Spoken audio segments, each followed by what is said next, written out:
Dorset, September 1814.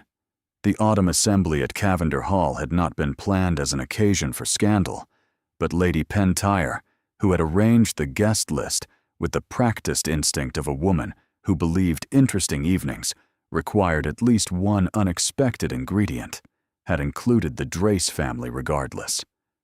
Harmon Drace had made his fortune in Bristol shipping, and his reputation in every drawing room between the coast and London, where he was known without particular warmth as a man who said exactly what he thought, and laughed when the room was still deciding whether he had been serious.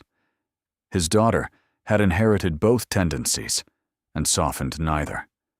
The county had been calling her the Devil's Daughter since before she was old enough to earn the title on her own merit, and by 23, she had earned it several times over, though the specific offenses varied depending on who was telling the story. She laughed too freely, spoke to men about trade, and had once corrected a magistrate on a point of maritime law at a supper in Bath, and been right about it, which was the part the magistrate found most difficult to forgive. Dorset had decided what the Devil's Daughter meant before she arrived at Cavender Hall on the second Saturday of September.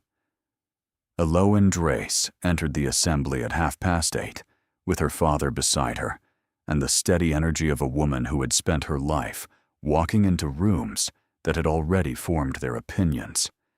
She wore dark amber, a color most women avoided because it required a certainty about one's own presence that bordered on declaration, and the dress made that clear before she said a word. The Duke of Thornfield heard her before he saw her. He was standing near the south windows in conversation with Sir Maddox Killard and two members of the Harbour Commission, discussing the Weymouth improvement, when a laugh crossed the room, not the careful sound that women in assembly rooms produced to indicate amusement without actually risking it. This laugh was full and warm and entirely unconcerned with who might be listening, and it stopped the Duke mid-sentence. He looked across the room. She was standing with Lady Pentyre near the fireplace, laughing at something Lady Pentyre had said, and the sound had in it the quality of a person who found the world genuinely interesting and had never considered pretending otherwise. He watched her for 4 seconds longer than the situation permitted. Then he returned to the harbour discussion and finished his sentence, and Sir Maddox, who noticed everything that concerned the Duke and catalogued most of it for future use, noticed the 4 seconds and stored them away. They were introduced at 9. Lady Pentyre performed the office with the visible satisfaction of a woman who had arranged this meeting and saw no purpose in pretending she had not. Miss Drace, the Duke of Thornfield. Your Grace. Miss Drace. She regarded him with the direct, unhurried attention of a woman taking an honest measurement, and he returned it with the controlled stillness of a man unsettled by the result. Lady Pentyre disappeared at the precise moment her presence became inconvenient, and the Duke and the Devil's Daughter were left together by the window. "You are remarkably direct," he said, after she had asked him a question about the Harbour Commission that most people in the room would not have thought to ask. "I find indirectness a waste of time," she said. He was quiet for a moment.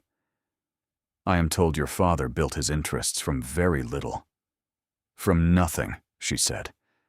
"And he taught me how they work. And I see no reason to perform ignorance on the subject, simply because the room would find it more comfortable." There was something behind his stillness, she thought. Something held in place by effort rather than nature. "You will understand," he said, "that a family's character tends to follow its children. I have been followed by my father's character for 23 years, she said. I am familiar with the principle. The qualities that define one generation, he continued, tend to surface in the next. It is something I weigh carefully when forming judgments about people." She studied the set of his jaw, the discipline in his posture, the way he held himself as though ease were a form of danger. She thought about the word carefully and the way he had said it, with a weight that had nothing to do with her father and everything to do with his own. "Your father," she said quietly. The previous Duke. He was known for a certain vividness. Something moved in his expression. Fast enough to catch, controlled enough to almost conceal. That is not what we are discussing, he said. She held his gaze and saw a man who had constructed himself into a fortress against his own nature, and was standing in an assembly hall, telling a stranger that character was inherited, because he was afraid that his father's appetite for feeling lived somewhere beneath the discipline. She saw all of it in the time it took the room to finish a dance, because Elowyn had her father's gift for reading a situation before most people had found their seats. You are right, she said. Character is inherited. The question is whether what we inherit is a sentence or a starting point. He regarded her with an expression she had not yet catalogued. She smiled. Then she laughed. It was not loud. It was not for the room. It was small and genuine and entirely her own. And it was not at him, but at the situation itself, at two people standing at a window, discussing bloodlines, while a county danced behind them, and at the absurdity of a man who had been stopped by her laugh from across the room and had crossed the floor to explain to her that laughter was a character flaw. She let the laugh finish naturally. She inclined her head, the slight acknowledging nod that was less than a curtsy, and more than a dismissal. Good evening, Your Grace, she said. And she collected her father from the far side of the room with the calm authority of a woman who had concluded her evening on her own schedule. The Duke of Thornfield stood at the south window and watched her leave. He thought about the laugh through the rest of the assembly. He thought about it in the carriage home. He was still thinking about it in the study at Thornfield House, with a glass of brandy he did not drink, and the silence of someone who had heard something he was not going to be able to set aside. Her father said nothing until the carriage had cleared the Cavender gates, which was his way. Harmon Drace had spent 30 years in Bristol shipping, where the man who spoke first in a negotiation usually lost, and he had applied the same principle to his daughter with consistent results. Well, he said. The Duke of Thornfield, Elowyn said, is a man who has organized his entire life around the fear of becoming his father. She looked at the Dorset Road unrolling ahead of them in the September dark. He told me that character is inherited. He meant his own. Her father was quiet for a moment. The previous Duke was a considerable man. Considerable and reckless, she said. And his son has built everything in the opposite direction. Every decision measured. Every feeling managed. He looked at my name and saw his father's appetite dressed in a woman's clothes, and he decided I was the thing he had spent 10 years making sure he would never become. Her father watched her with the expression of a man who had seen this person dismantle other people's assumptions since she was 14, and had never once needed to intervene. And what did you do? He said. I laughed, she said. He nodded slowly. Of course you did. They rode in silence for a quarter mile. The Dorset hills moved past them in their dark September outlines, and the night was warm, and Elowyn thought about a man who had been stopped by her laughter and had crossed a room to tell her it was a warning sign, and who had looked at her, in the moment before she left, with an expression that had nothing controlled in it, at all. I have been looking at the Brackenmere property, she said. Her father turned his head. Brackenmere, he said. The mill estate on the river. The listing has been available since June, she said. The property is sound. The mill has been idle for 3 years, but the mechanism is intact, and the water rights are established. The land is good, and the house is manageable, and the location is extremely favorable for the Bristol trade route. Her father was quiet. It borders Thornfield land, he said. It is extremely favorable, she said, for the Bristol trade route. Her father looked at her, the way he looked at business proposals that contained one element that was not being stated aloud. He had built a shipping empire on his ability to identify the unstated element, and his daughter had never once managed to hide one from him. He said nothing further. Alawen looked at the road ahead. She considered Brackenmere and its idle mill and its river and its position on the map, directly beside the estate of a duke who had told her that character was a bloodline concern, and what it would mean to restore a mill within earshot of a man who believed that the sound of machinery was more manageable than the sound of laughter. She almost convinced herself it was entirely about the trade route. Brackenmere was purchased on the 9th of October, which was faster than most property transactions in Dorset, and entirely consistent with the speed at which Illo and Drace made decisions when she had decided. She had her father's solicitors and her father's capital, and the focused determination of a woman who did not confuse patience with delay. The Duke learned of his new neighbor from his steward, who mentioned it during the Tuesday estate review in the careful manner of a man presenting information he considered significant while attempting to appear as though he did not. "The Brackenmere property, Your Grace. The sale completed last week." "Miss Drace," the Duke said. He set down the tenancy report. "Harmon Drace's daughter." "Yes, Your Grace." The Duke looked at the window that faced west, toward the river that marked the boundary between Thornfield and Brackenmere, where the willows stood along the bank in their early autumn yellow, and the old mill was visible on the far side, quiet against the water. "The mill," he said. "What is its condition?" "Idle for 3 years, Your Grace. The previous owner let the lease expire. The mechanism is said to be intact." The Duke was quiet for a moment. "The water rights," he said. "Have they been reviewed recently?" "Not since your father's time, Your Grace." "Have it done," he said. His steward noted this and said nothing further, and the estate review continued. But the Duke looked at the west window 3 times before the meeting was finished. She arrived at Brackenmere on the last Monday of October with 2 carriages of household goods, a housekeeper from the Drace house in Bristol, and a mill engineer she had engaged in London, whose expertise was river mechanisms and water flow. The county noticed all of this. Dorset was not a county that missed arrivals, particularly arrivals that involved an engineer and a reputation and a property that bordered the Duke of Thornfield's western boundary. She spent the first week learning every room, every outbuilding, every field and fence line, walking the property in the late October cold with the methodical attention of a woman conducting an inventory she intended to act on. The house was modest, but well built. The land was good, but underworked. The mill was the thing that interested her most, a stone building on the river with a wheel that had not turned in 3 seasons. She had a plan drafted by Thursday. The mill would be operational by spring. The fields would be planted by March. The tenants, 3 families who had been neglected by the previous owner, would have their cottages repaired before Christmas.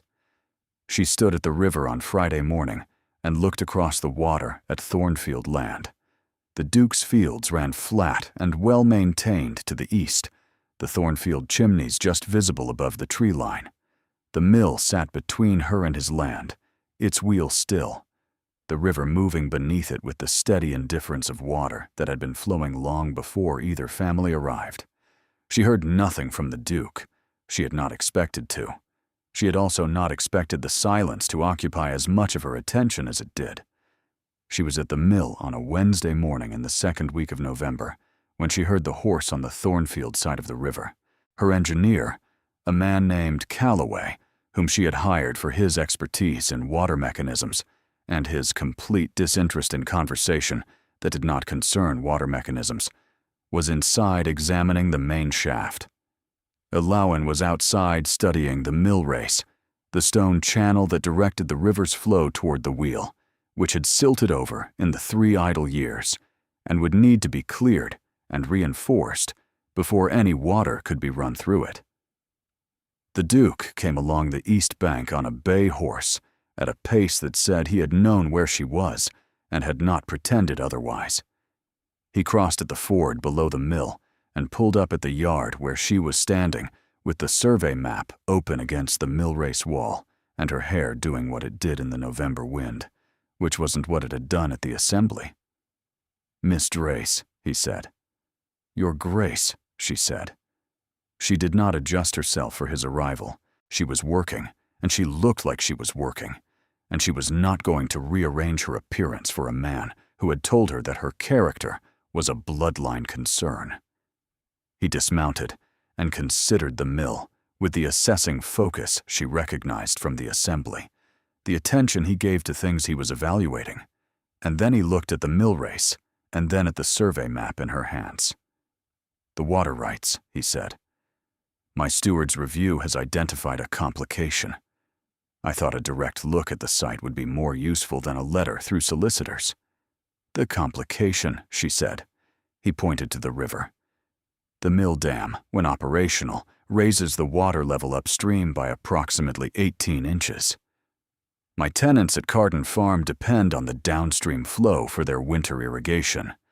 If the mill runs at full capacity through the wet months, the reduced flow could affect their planting schedule." "You have read the water rights agreement," she said. "The 1789 covenant," he said. "I have read it twice. It permits the mill to operate, but does not specify flow rates, seasonal limits, or arbitration procedure in the event of a dispute." She had read it 3 times and had arrived at the same conclusion. He had done his preparation before he arrived. She noted this and filed it beside the fact that he had come in person and the fact that his boots were practical and muddied from the ford crossing. "You could contest the covenant entirely," she said. "The absence of flow specifications could be read as an omission that invalidates the operating permission." He looked at the mill race. "I could," he said. She waited. He met her gaze. "I would rather understand what you intend before I decide what I think." She held the survey map toward him. He took it. Their fingers did not touch, but the distance was noted by both of them and examined by neither. She walked him through the mill race design, the dam height, the wheel mechanism, the flow calculations her engineer had produced, and the seasonal schedule she had drafted, which limited full operation to the months when the river ran high enough to supply both the mill and the downstream tenants without conflict. He listened and asked 3 questions. The first confirmed he understood the engineering. The second confirmed he understood the economics. The third suggested he had already considered the solution she was proposing and had come to see whether she had considered it too. "The mill race repair," he said. "It will require access to the Thornfield Bank for the stonework on the eastern side." "I am aware," she said. "I intended to write to your steward about it." "Write to me," he said. She met his eyes. "I would prefer to manage the water question directly," he said, "between the 2 estates, without solicitors." She looked at the river running between their properties and considered what it meant that a man who had built a fortress against his own instincts had crossed it on a November morning to look at her mill race, and had said, before she asked, that he would rather understand what she intended before deciding what he thought. The fortress had a door, and he had opened it, and he did not appear to have noticed. "Good morning, Your Grace," she said. "Good morning, Miss Drace." She watched him cross back at the ford and ride along the Thornfield Bank toward the east, and she stood at the mill for a moment in the November cold and thought about the word directly and about the quality of a question that was not a challenge, but a genuine desire to know what she was thinking. And she went back inside to Calloway and the main shaft, and did not think about the expression on his face for the rest of the morning, with indifferent success. She wrote to him on Thursday. The letter took 1 draft, which surprised her. She had expected to need 2, but the words arrived in the order she needed them, factual and specific, outlining the flow calculations and the seasonal schedule, and ending with a proposal that they meet at the mill to review the documents together, which was the practical next step, and also the step that would put her in a room with him again, which she acknowledged to herself without apology, and then moved on. His reply arrived the following morning, which was faster than business correspondence in Dorset generally moved. It was in his own hand rather than a secretary's, and the writing was precise and unhurried, the hand of a man who formed his letters the way he formed his sentences, with care. Miss Drace, I have reviewed your flow calculations. The seasonal schedule addresses my primary concern regarding the Carden Farm irrigation. I propose Wednesday next, 10, at the mill. I will bring the 1789 covenant. Bring the engineer's survey. Thornfield.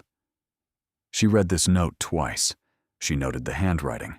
She noted the absence of social performance, no pleasantries, no elaborate preamble, just the time and the documents and the assumption of her presence. She found this, against her expectations, more interesting than courtesy would have been. She sent back a reply of equal economy. Wednesday. 10. I will bring the survey. E. Drace. Wednesday was cold and sharp in the way that Dorset produced in late November, the kind of morning where the river ran clear and fast, and the hills stood in hard outline, and there was nowhere to be vague about anything. She arrived at the mill at 5 minutes to 10. He was already there. He had come on foot this time, the covenant document in his hand, and he had brought his steward, which told her something about how he had categorized this meeting. She had brought Calloway, which told him something equivalent. They spread the documents on the broad stone ledge inside the mill, her engineer's survey and flowcharts beside his covenant and his tenancy records, and stood on the same side of the table for the first time, reading each other's evidence with the close attention of two people who were both entirely competent and not yet sure whether they were compatible. The covenant permits operation, but sets no limits, he said. Your schedule proposes limits voluntarily. It proposes limits that protect both interests, she said. The mill runs at full capacity from October through March, when the river is highest. From April through September, I reduce the flow by a third, which gives your tenants adequate irrigation through the growing season, while maintaining the mill's commercial viability. He studied the flowcharts. Calloway stood near the wheel mechanism and watched the Duke read technical documents with the concealed interest of an engineer, observing a non-engineer who appeared to understand engineering. The April reduction, the Duke said. A third is adequate for the Carden Farm tenants in a normal year. In a dry year, they would need more. She had anticipated this. I propose a drought provision, she said. In any season where the river level falls below the line marked on the survey, I suspend mill operation entirely until the flow recovers. I would rather lose a month's production than destroy a neighbor's crop. He regarded her with the expression she had first glimpsed at the assembly. Not assessment, but something closer to recognition. The look of a man encountering a quality he had not expected and was not sure how to place. You are proposing to absorb the full cost of a drought year, he said. I am proposing to be the kind of neighbor I would want to have, she said. He was quiet for a moment. He looked at the mill wheel, still and silent in the November air, and at the river beyond it, and at the woman standing beside the engineer's survey with ink on her gloves and a proposal that was more generous than anything he could have demanded through legal channels. I could contest this covenant, he said. I could take the matter to the county court and argue that the absence of flow provisions invalidates the mill's right to operate entirely. The previous Thornfield Duke would have done precisely that. She heard the word previous and understood what it carried. He was not talking about legal strategy. He was talking about his father. He was telling her that his father would have fought, and that fighting was the thing he had spent 10 years making sure he did not do, and that the decision not to fight had become so fundamental to his architecture that he was not entirely sure anymore whether it was principle or fear. Why don't you? She said. He met her eyes.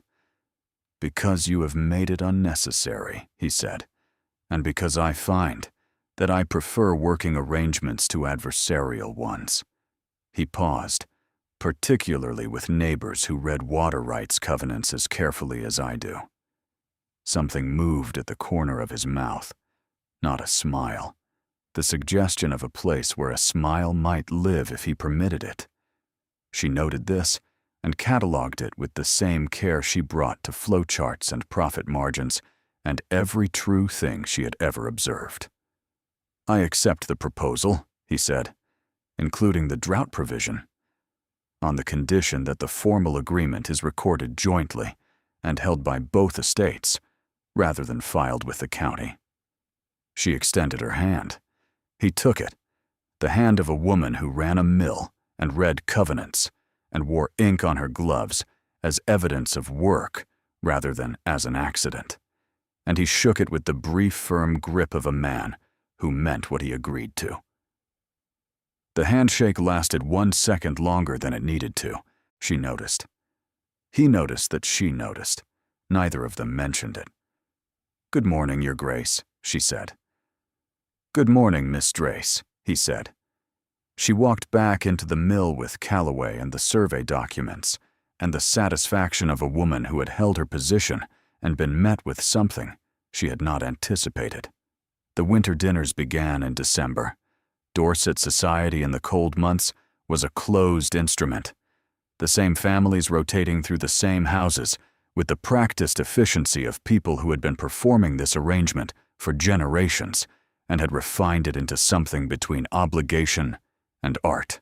Elowin had been received with the cautious interest of a county that was not yet certain what to make of her. She was wealthy enough to be relevant. She was not titled enough to be assumed. She was, several people had observed to one another with varying degrees of approval, remarkably good at conversation, which in Dorset society was either a virtue or a provocation, depending on whose conversation she improved. She and the Duke were at the same dinner twice in December and once in January. The first was at Havering House, where they were seated at opposite ends of the table and exchanged exactly one remark about the mill agreement, which was overheard by Mrs. Ashenden and became the most examined sentence in the county for the remainder of the week. The second was at Lady Pentyre's own house, Morvane, which Lady Pentyre had arranged with the undisguised intent of a woman who considered the mill agreement a promising development and wished to observe its principles at close range. The third was at Ashenden House in January, where they were seated near enough for a sustained conversation about the county road bill, and the room had watched with the invested attention of 40 people pretending not to watch. At the Morvane dinner, Elowin spent 30 minutes in conversation with a retired naval captain named Thurlow about river management, because Captain Thurlow was one of the few people at the table who understood water systems, and the mill's eastern channel was still giving her difficulty. She was aware throughout this conversation that the Duke was listening. Not visibly. He was managing his section of the table with the disciplined ease of a man who had been hosting these occasions since he was young, and had perfected the performance into something that looked effortless and was not. But she had developed across their encounters a working sense of where his attention fell, and it fell in her direction with a regularity she observed and did not remark upon.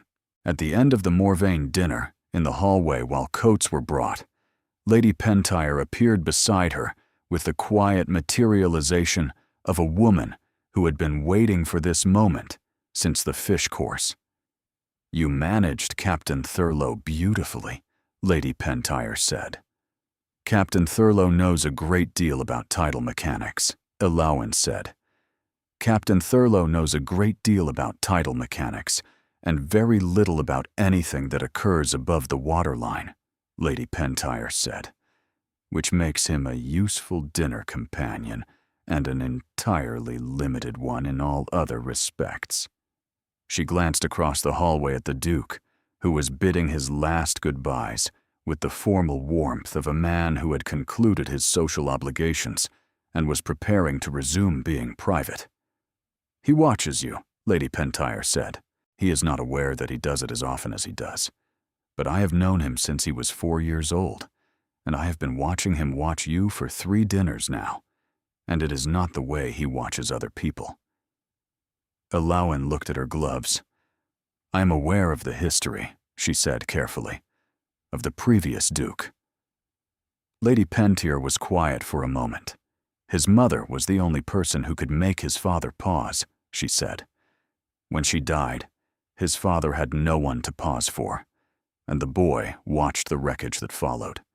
He decided he would never need anyone to make him pause. He would simply never move fast enough to require it. She regarded Elowyn with the clear, steady gaze of a woman who had survived 50 years of society and had earned the right to say what she observed. "You make him move faster than he intends to," she said. "He came to your mill in person when a letter would have served. He wrote back to you within a day. He proposed a joint agreement when he could have sent a solicitor. These are not the actions of a man who is standing still." "Lady Pentyr," Elowyn said with the composed directness that was her natural register, "Brackenmere is a business investment." "Of course it is," Lady Pentyr said, with the serenity of someone who had heard this explanation before and had formed her own conclusion. "Good evening, Miss Drace." Elowyn stood in the hallway of Morvane and thought about a man who had been built by grief into something controlled and precise, and about a woman who had known him since he was 4, and about the word faster, and about what it meant when a fortress began to move. February brought the kind of sustained rain that Dorset occasionally produced, the kind that turned rivers into arguments and made every decision a landlord had deferred into an urgent conversation. The river between Thornfield and Brackenmere rose through the first week of the month until the water was running fast and brown against the mill dam, and the dam, which had been built for a working mill and maintained for an idle one, began to show the strain of holding back a river that had no interest in being held. Elowyn wrote to the Duke on a Monday morning. "The dam requires reinforcement before the river crests. The eastern abutment sits on the Thornfield bank. I will need access for Calloway and a work crew." She sent the letter and expected a reply by Wednesday. He arrived in person on Monday afternoon. She was at the mill with Calloway, examining the eastern wall, where a crack in the mortar had widened since the morning. The rain was steady, and the river was loud, and she did not hear his horse until he was at the yard. He had brought 4 laborers and a cart of stone and timber, which told her that he had read her letter and responded not with permission, but with action. "I thought materials would be more useful than a reply," he said. He was wearing a heavy coat that was practical rather than distinguished, and his boots were already mudded from the ride, and he looked like a man who had come to do work rather than to supervise it. They worked through the afternoon. She directed the reinforcement on the western side, while he managed his laborers on the eastern bank. Calloway moved between both crews with the single-minded efficiency of a man who cared only about the dam and was entirely blind to any other dynamics operating around it. The rain continued. The river pushed. The crack in the eastern abutment was packed with fresh mortar and braced with timber, and by 4 in the afternoon, the dam was holding, and the mill was safe, and both of them were soaked through and standing on opposite banks, looking at each other across the water. He crossed at the ford. It was deeper than it had been in November, and the water moved around his horse with the muscular indifference of a river that did not care about property lines. He dismounted in the Brackenmere yard. "It will hold," he said. "It will hold," she confirmed. They stood in the rain for a moment. A man who had brought stone and timber and 4 laborers on a Monday afternoon because a letter would have been slower than the river. The version of himself he had described without words at the assembly, the man who never moved faster than his own control permitted. She looked at the mud on his coat and the rain in his hair, and knew that he had moved very fast indeed when the situation required it. "You should come inside," she said. "The mill is cold, but I can offer tea at the house." He accepted. It was the first time he had been inside Brackenmere, and she watched him take in the hall and the sitting room, and the library beyond it, with the quiet cataloging manner she had come to recognize, the way he read rooms, the way she read balance sheets. She had Mrs. Pendrin bring tea. They sat in the library because it was where she worked, and she was not going to stage a drawing room reception for a man who had just spent 3 hours in the rain reinforcing her dam.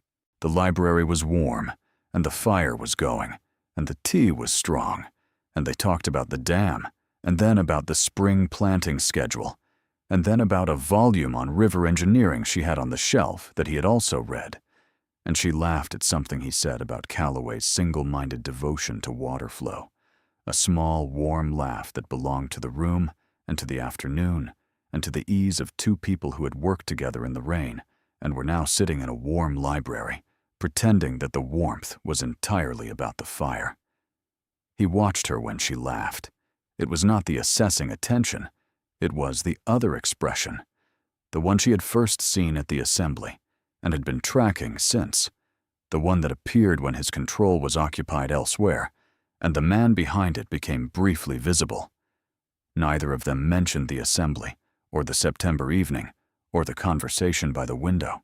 The afternoon was entirely practical and entirely not, and they both knew it, and the knowing sat between them with the patient weight of something that wasn't going to be hurried and wasn't going to be stopped. March in Dorset meant the beginning of the spring social calendar, the assemblies and morning calls that multiplied as the weather improved and the county emerged from its winter houses with the accumulated energy of people who had been indoors too long and had opinions to share about it.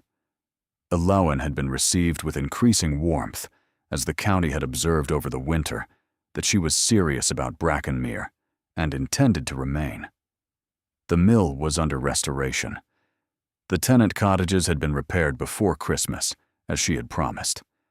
The fields were being prepared for the spring planting with a competence that the agricultural neighbors had noted with the reluctant approval of people who had expected less and were adjusting their expectations upward. There were those who had not adjusted. Allawan knew who remained unconvinced. She had learned in 6 months that Lady Pentier was an ally of the most formidable variety, that Captain Thurlow was oblivious and kind, that the Ashendens were genuinely welcoming, and that Sir Maddox Kellard was the kind of man who had spent 20 years in the Duke's circle and considered any new presence near that circle a territorial concern. The spring assembly at Ashenden House was the first large gathering of the season. 40 people, the full county, the opening movement of a social year that would carry through to summer. Allawan arrived with Lady Pentyre, who had developed the practice of arriving at these occasions together without either of them having formally arranged it, which was Lady Pentyre's method of making something official without the inconvenience of discussing it. The Duke was there. He was across the room when she entered, in conversation with Sir Maddox and 2 men from the county commission, and he looked up when she came through the door with the attention she had stopped pretending not to notice. The evening moved as these evenings moved, the circuits of the room, the conversations that overlapped and separated, the careful choreography of 40 people navigating their positions in a shared space. She talked about the spring planting with the Ashendens, about the London season with 2 young women vibrating with the expectation of their first year, about the county road with Captain Thurlow, and then with the Duke, who appeared at Thurlow's side during the road discussion and remained, and the 3 of them talked until Thurlow was called away by his wife, and then it was just the 2 of them, and the conversation moved without either of them directing it from roads to the river, to the mill restoration, to a question he asked about her plans for the Eastern Channel, which was the first time he had asked about a plan rather than a problem. She answered. He listened. He asked a second question. She thought, this is what it sounds like when he is genuinely curious, rather than managing an exchange. Sir Maddox Kellard arrived at her left side. She had seen him circling for 15 minutes with the trajectory of a man selecting his moment, and she had assessed it as the ordinary maneuvering of a social evening. She was mistaken about the ordinary. "Miss Drace," Sir Maddox said, with the tone of a man about to be pleasant in a way that would require witnesses. There were 5 people within comfortable hearing distance. He had chosen his audience. "Brackenmere is looking well from the road. One hears the mill is nearly operational. The wheel turns next month," she said. "Remarkable," he said, with a smile that included the people within hearing. "A mill." He paused with the practiced timing of a man who had been making these pauses for decades. Quite an undertaking for someone of, shall we say, commercial sensibility. One does wonder whether he selected the word with visible care, temperament is suited to the sustained responsibilities of land. Shipping is one thing. Ships come and go. Land remains. Land requires a rather different character, a certain steadiness that is perhaps, he glanced around his audience, inherited rather than acquired. The word inherited did the work he had designed it to do. In this room, with his pause and his audience, and his careful emphasis, it meant your father is the devil of the exchange, and everyone in this county knows it. And the question is not whether you can run a mill, but whether wildness runs in your blood the way it ran in his, and whether this county wants that kind of inheritance planted next to the Duke of Thornfield. She held his gaze with the composure of a woman who had been hearing this variety of condescension in Bristol, counting houses, and London drawing rooms, and Bath dining tables for years, and had developed a comprehensive response to it. She was preparing that response when she heard the Duke's voice. "The improvements at Brackenmere," the Duke said from her right in a voice she had not heard before. Not the assembly voice, not the mill voice, not the dinner conversation voice. The one beneath all of them, the one that carried the full weight of a dukedom and knew what that weight could do when applied to a single point.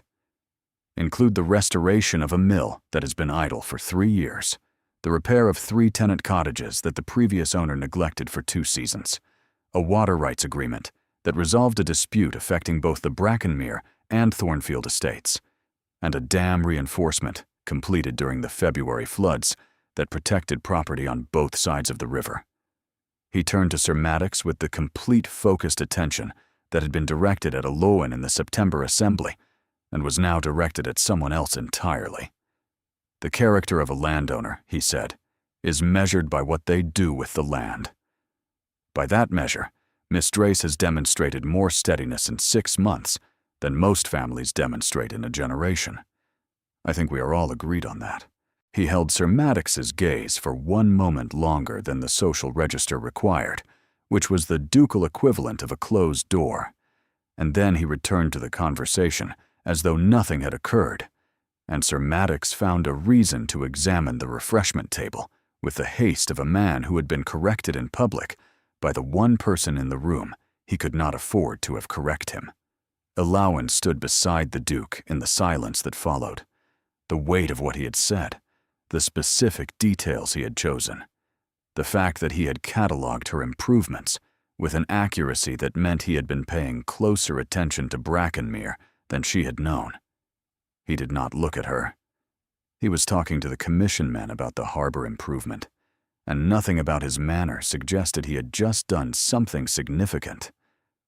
She thought, "He knows he has." She thought, "He's not going to acknowledge it unless I do first." She crossed to the far side of the room, where Lady Pentyre was standing with Mrs. Ashenden, and Lady Pentyre looked at her face, and then at the Duke, and then back at her face with the economy of someone who required very little information to construct a complete understanding. "Well," Lady Pentyre said. "He intervened," Alowan said. "I heard every word. He did not need to do that." "No," Lady Pentyre agreed. "He did not." She accepted a glass of wine from a passing footman with the composure of a woman settling in for a conversation she had been expecting since September. "Sir Maddox will tread carefully for the remainder of the season, which is a useful outcome for the county," Alawan glanced across the room at the Duke, who was still in conversation and was not looking at her. "He listed every improvement I have made at Brackenmere," she said. "By name. By detail."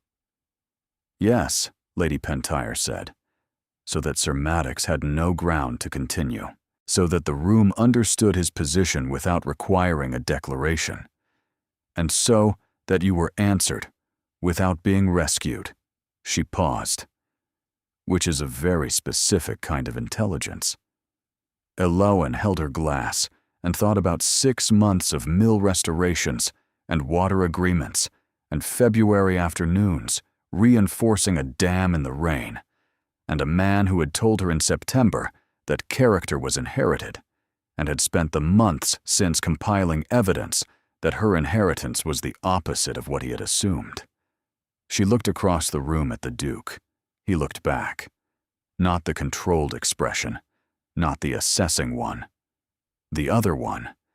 The one that had been building since November and was now present and unhidden and entirely deliberate.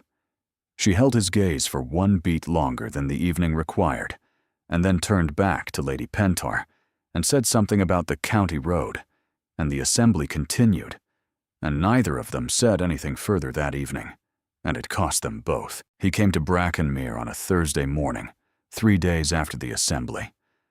3 days was fast enough to mean the decision had been made, and slow enough to mean it had cost him something to make it. She was at the mill. The wheel had turned for the first time that morning.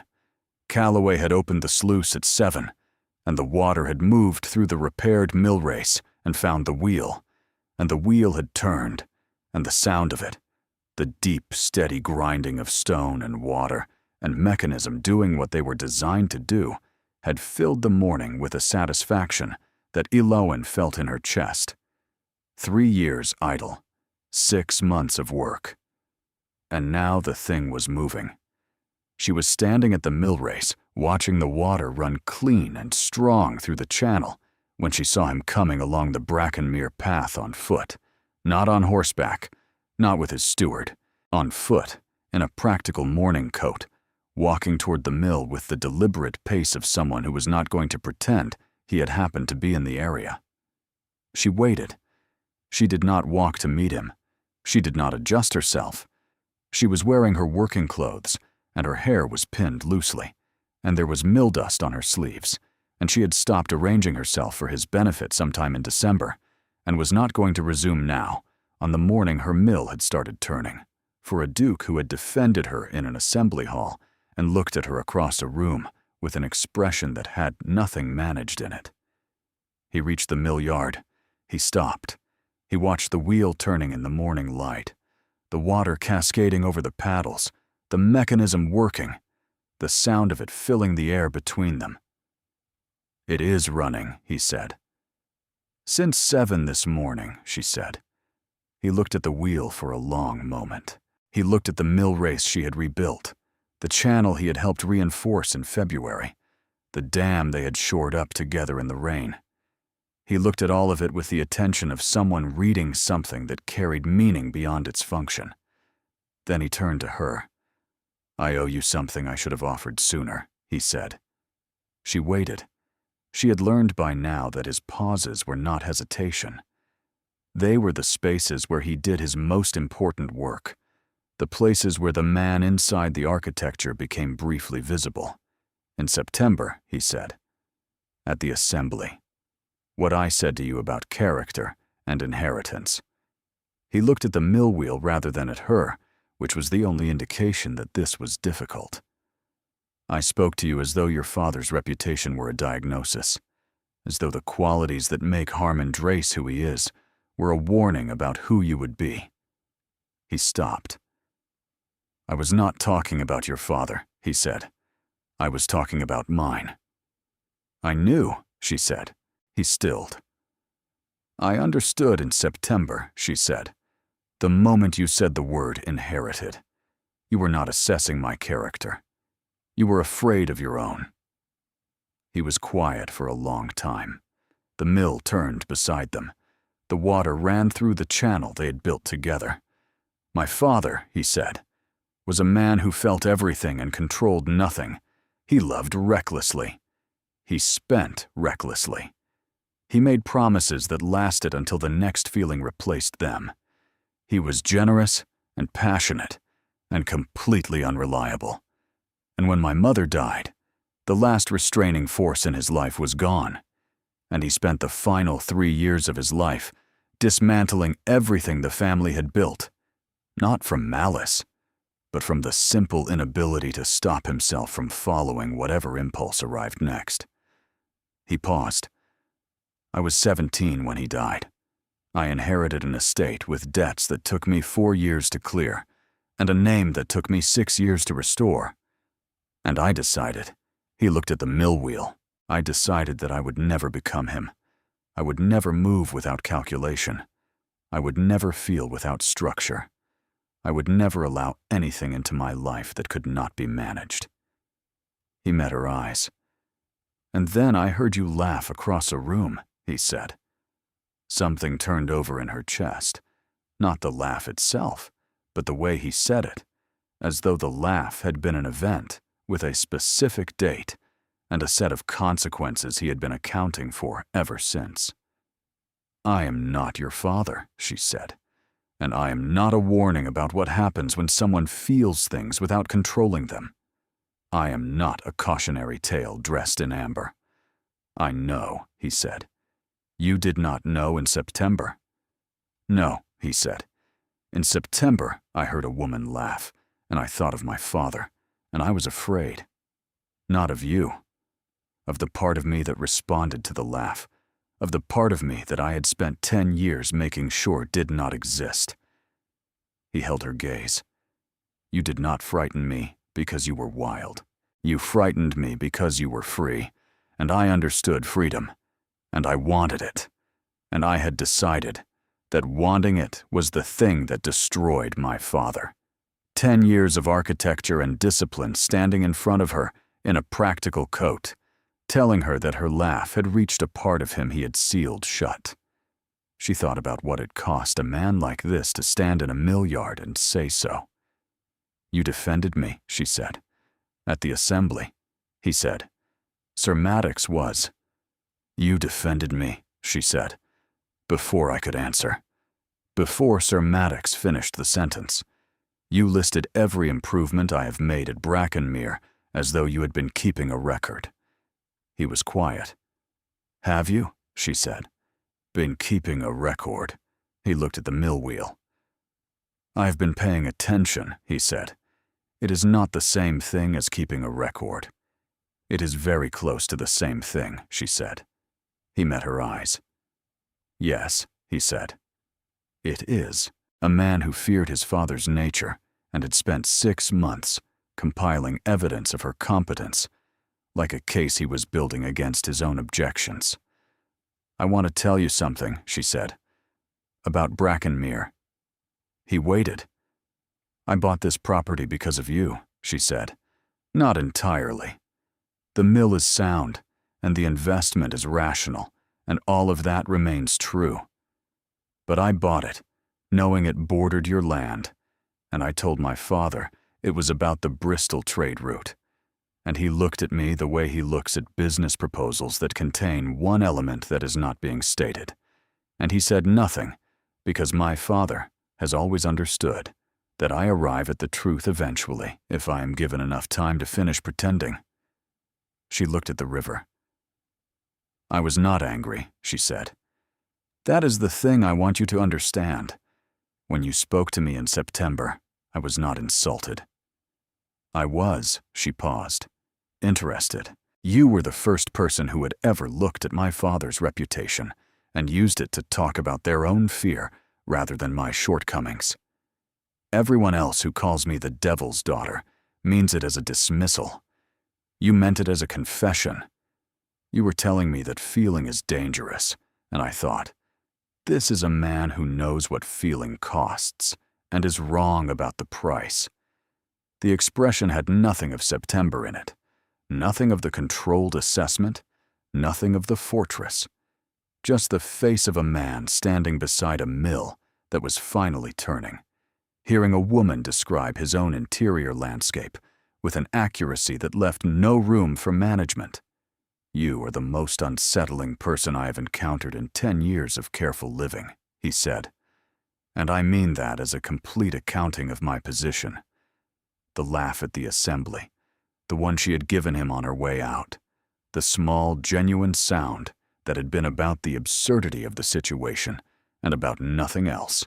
What that laugh had become in the months since, a thread running through every encounter, the thing he tracked across rooms, the sound he had told her he could not stop hearing. She laughed. Not the exit laugh, not the assembly laugh. A new one, small and private and entirely for him. And it came from the place where all her honest reactions lived, the place she had never learned to seal. Shut because she had never seen the purpose of sealing it. He stepped toward her. She did not step back. The mill was turning beside them, and the morning was clear, and the river was running between their properties, and the sound of the wheel was the sound of something that had been still for a long time, finally working. "Oberon," she said. His name. She had not used it before.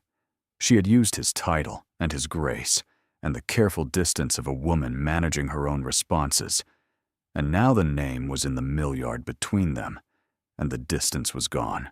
He looked at her, the way he had looked at her, across the assembly room, except without the room between them, and without the control, and without the architecture. Just the man. The one who had been there all along beneath the discipline. The one who had heard a laugh and wanted it, and had been afraid of wanting it, and had come to her mill on a Thursday morning to say so. He kissed her. It was not tentative. It had the honesty of a man who had been revising his position for 6 months and had arrived at a conclusion he was prepared to stand behind.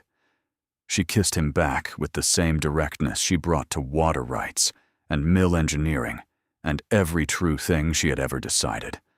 And the mill turned beside them, and the morning was real, and neither of them was managing anything at all. When they separated, she kept her hand on his arm and looked at him with the expression she wore when she was not performing anything for anyone. "The mill," she said, "is operational." "I noticed," he said. "The dam held through the winter." It did. "The water agreement is working." It is working. "Are we conducting an estate review?" she said. "Or are you going to tell me what you came to say?" He looked at her with the corner of his mouth doing the thing it did when he was preventing a smile, the thing she had been cataloging since November, and was now permitted to say she had been cataloging. "I came to say that I was wrong," he said, "about character and inheritance and the things I told myself in September. And I came to say that I heard you laugh 6 months ago, and I have not been the same since, and I am not interested in returning to the previous version." He looked at the mill. "And I came to ask whether it is too late for me to be the man who deserved to hear it." September, and the window, and the way he had said character is inherited. The version of herself who had laughed and left. And this version, standing beside a working mill, with this man's name in her mouth, and his hand still close enough to reach. "It is not too late," she said. April in Dorset was the county at its most alive, the hills greening, the river settling into its spring rhythm after the winter excess, the fields planted, and the mornings warm enough that the walks between Brackenmere and Thornfield could be taken without a coat if one was not particularly concerned about propriety.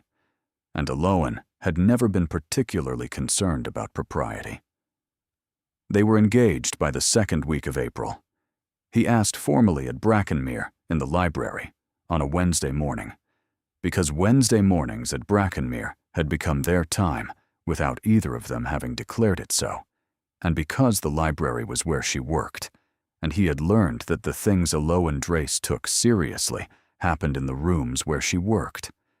He asked with the directness she had come to trust. She answered with the same. They looked at each other across the desk, and the moment was significant and unsentimental and entirely themselves. And then she extended her hand across the desk, and he shook it, and they both registered the absurdity of shaking hands upon an engagement at the same moment, and she laughed. It was the laugh he had heard across the assembly room in September, the full, warm, genuine sound that had stopped him mid-sentence, except this time it was in her library, and it was for him, and he received it with the expression she now understood was his version of complete happiness, the version where the architecture was absent, and the man was simply present. Her father received the news with the satisfaction of someone who had watched his daughter purchase a neighboring estate, had understood exactly what she was purchasing, and had been waiting with patience for the accounting to conclude. "The Duke of Thornfield," he said, looking up from the Bristol shipping reports he had been reviewing when she told him. "The man who told you that character was inherited. He has revised that assessment," she said. Her father set down the reports. "Is he good enough for you?" he said. She thought about it honestly. "He's afraid of the best parts of himself," she said. "He has spent 10 years building a life designed to prevent him from feeling anything too strongly. And he walked to my mill on a Thursday morning and told me that my laugh had undone the entire project." She paused. "A man who is afraid of feeling and chooses it regardless is worth considerably more than one who has never had to choose." Her father nodded. "That is not a small thing," he said. "It is not," she agreed. He wrote to the Duke that afternoon. The letter was brief and direct, and contained within it the full dimensions of the Drace fortune that would accompany the match, stated without apology or performance, in the manner her father stated everything. The Duke's reply arrived the following morning. It was addressed to Elowen, not to her father, which told her something. It said, "Your father's letter was thorough and entirely secondary. I am marrying you. The accounts are your father's concern. You are mine." Oh, she read this twice. She put it in the desk drawer where she kept his letters. There were 9, going back to the first note about the water rights, and she returned to the planting schedule with the focused attention of a woman who was very pleased and was not going to be impractical about it. Lady Pentir called on the following Tuesday. She arrived at Brackenmere at 11, with the energy of someone who had been exercising restraint for 5 days, which was the maximum available to her. "Well," she said, before she had fully settled into her chair. "Well," Elowen agreed. Lady Pentyre accepted the tea Elowen poured with the composure of someone settling in for a thorough conversation. "He was happy when he called on me Sunday," she said. "I have not seen him happy in years. He shows it the way he shows everything, very quietly and without announcement. But it was there." She regarded Elowen steadily. "You have given him something I was not sure he would accept from anyone." Elowen looked at the window. The April garden was beginning to show color, and beyond it the path to the mill was visible, and beyond that, the river, and beyond the river, the Thornfield fields running east in their spring green. "I expected to prove something," she said. "When I came to Dorset, I expected to build the mill and run the estate and make it impossible for anyone to use my father's name as a reason to dismiss me. I expected to be competent and visible and correct." She paused. "I did not expect to discover that the man who dismissed me in September was doing so because he recognized something in me that he had spent a decade trying to remove from himself. And I did not expect that to be the thing that made him worth the argument." Lady Pentyre looked at her for a long moment. "What did he recognize?" she said. "That feeling is not a flaw," Elowen said. "That a laugh is not a warning sign. That the devil's daughter is not dangerous because she inherited her father's freedom. She is dangerous because she is right about what freedom is worth." Lady Pentyre set down her cup. She stood with the efficiency of someone who had received everything she came for. "The engagement dinner," she said. "I will host it at Morvane, the first week of May. The Ashendons, the Thurlows, the county. A full occasion." She paused at the library door. Sir Maddox will be invited. Alawan looked at her. Because, Lady Pentyre said, with the serenity of a woman playing a long game with complete confidence, it is better to have him at the table, where he must be gracious, than outside it, where he will not.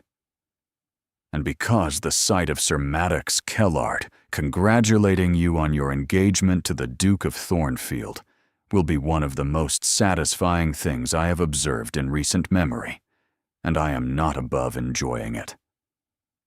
I find I am not above it either, Alawan said.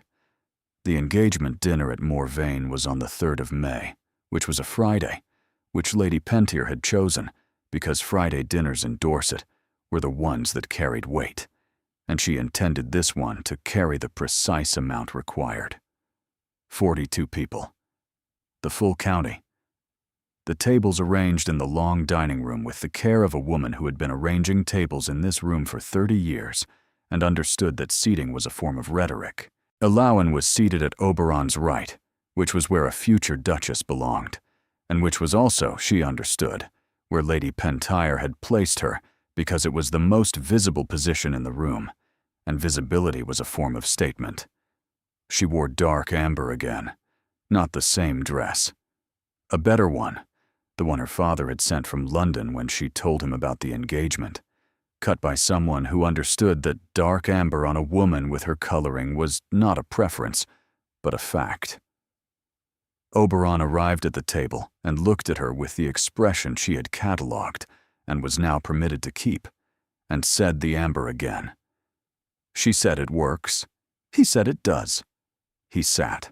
He regarded her over his wine glass with the full unhidden attention and said, "Are you prepared for 42 opinions about our engagement?" "I have been managing rooms since I was 16, she said. "I am entirely prepared." "I know," he said. "I am asking for my own benefit rather than yours." He was looking at the table, at the 42 people settling into their places, the Ashendons and the Thurlows, and Captain Thurlow's wife and Lady Pentyre at the head, and 4 places down on the opposite side. Sir Maddox Kellard in the precisely correct position of a man who had been included and was expected to behave accordingly. "You will be fine," she said. "I am always fine," he said. "I am beginning to wonder whether fine is the correct standard." He was not looking at her. He was managing the table with the practiced ease of a man who had been doing this for years. But the remark was for her, and they both knew it. "The correct standard," she said quietly, "is considerably above fine, and you have been meeting it for some time." He turned to her then, the corner of his mouth, the movement she had been tracking since the first time she saw it at the mill in November. "Alawan," he said. "Oberon," she said. The dinner proceeded. It was everything a Dorset dinner in May was designed to be. The conversation, and the wine, and the social machinery running at full capacity. The county performing for its own benefit with the ease of long practice. Sir Maddox congratulated them at the end of the evening in the drawing-room after, with the grace of a man whose remaining options had been reduced to one. He said the correct things.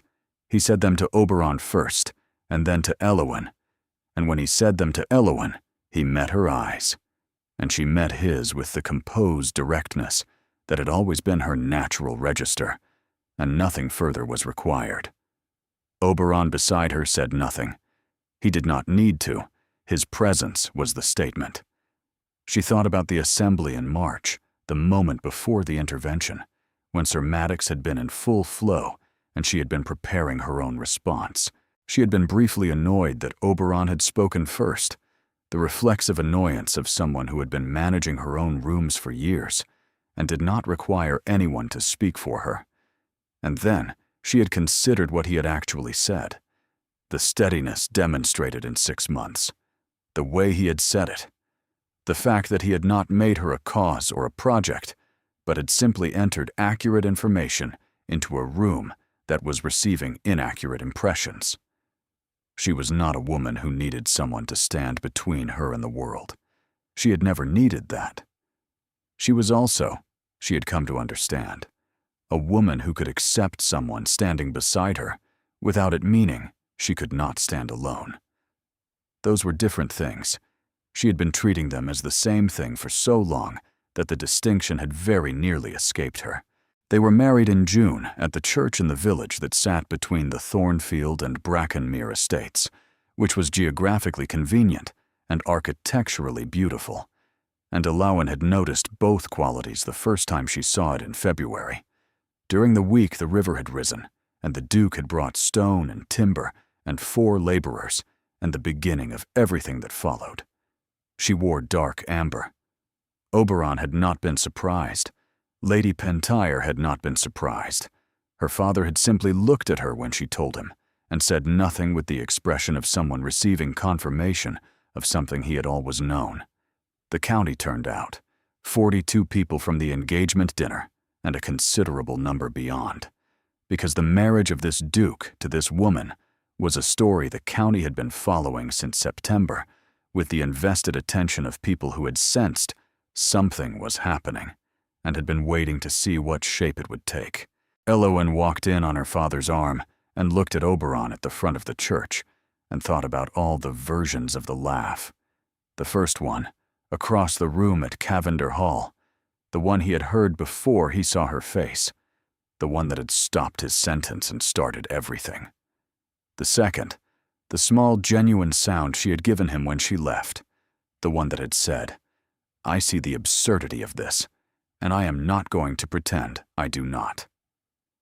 The third, the warm, private one in the library after the February afternoon, the one that had belonged to the room and to the two of them, and to the ease of people who had worked together and were pretending the warmth was about the fire. The fourth, the one at the mill on the Thursday morning when he had told her that her laugh had undone his entire project, the one that had come from the place she had never sealed shut and had been entirely for him. She had thought about the fifth version. She had thought about where it would happen and what it would carry, and she had decided sometime in April that the fifth laugh would not be small or private or quiet. She reached the front of the church. Oberon looked at her with the full, unmanaged expression. Nothing of September in it, nothing of the fortress. Just him, entirely present, looking at the woman who had bought the mill on the river, and argued the water rights, and rebuilt the dam in the rain, and laughed in every room she had ever entered, and had chosen him anyway. She took his hand. He held it. He did not let go. The wedding breakfast was at Thornfield House because it was the larger house, and because Dorset expected it, and because Elowen had identified 4 things she intended to change about the dining room arrangement when she first saw it in March, and had mentioned this to Oberon, and he had said before or after the wedding, and she had said the order is negotiable, and he had said everything about you is negotiable, except your conclusions, and she had said, my conclusions are not negotiable, because they are correct. Oberon found her in the garden as the afternoon moved into the long June evening. She was looking at the mill from the garden wall, visible across the fields, the wheel turning in the distance, the sound of it carried faintly on the evening air. The mill, he said. It is running well, she said. He looked at the woman who had arrived in Dorset with a reputation and a laugh, and the complete refusal to become anything other than exactly what she was, and who had taken every piece of architecture he had built and walked through it as though the walls were optional. They called you the devil's daughter, he said. They were not wrong about the inheritance, he said. They were wrong about the devil. She laughed. The fifth laugh, full and free and deliberate and entirely unhidden. The laugh of a woman who had spent her whole life being told that the sound of her joy was a character flaw, and had finally found the person who understood that it was the opposite. It carried across the garden and over the fields, and down to the river, where the mill wheel turned in the evening light, the steady sound of something that had been still for a long time, and was finally, completely working. Her father found her a few minutes later at the edge of the garden, looking at the two estates from the high ground where the boundary ran between them. "Well," he said. She looked at the view. Thornfield to the east, Brackenmere to the west, the river between them, the mill on the water, the wheel turning. "I have spent 30 years being called the devil," her father said. "You have spent 23 years being called the devil's daughter." She looked at him. It took a duke to understand that the name was never about wickedness, he said. It was about refusing to be afraid. She looked at the two estates and the river and the evening, and she considered September and the assembly and a man who had heard her laugh and had been afraid of it and had chosen it anyway, and what it meant to inherit something from a parent and to watch someone else inherit something from theirs, and to find that the two inheritances, placed side by side, were not a warning but an answer. The mill turned on the river in the long June light. The sound carried, was not going to stop.